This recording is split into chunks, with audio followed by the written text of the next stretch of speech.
Example 3 का एक exact same example solve करेंगे आज।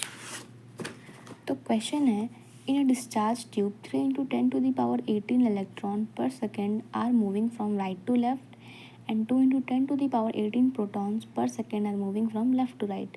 Current through discharge tube is. तो आपको इसमें करंट पूछ रहा है, तो आपको ये बात याद होनी चाहिए कि डायरेक्शन रूल क्या कहता है।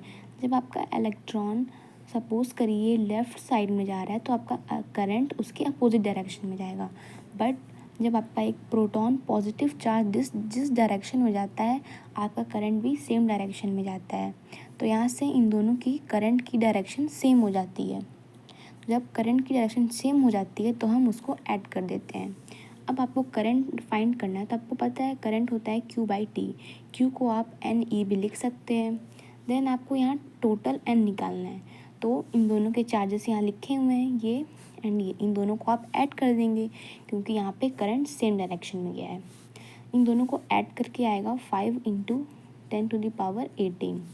अब आपको यहाँ पे n की वैल्यू पता चल चुकी है। अब यहाँ पे आप n की वैल्यू लिखें, इनटू में इलेक्ट्रॉन की वैल्यू आपको पता होनी चाहिए जो कि है 1.6 × 10⁻−19। तो यहाँ से आपका आंसर आ जाएगा 0.8 एम्पियर। Thank you.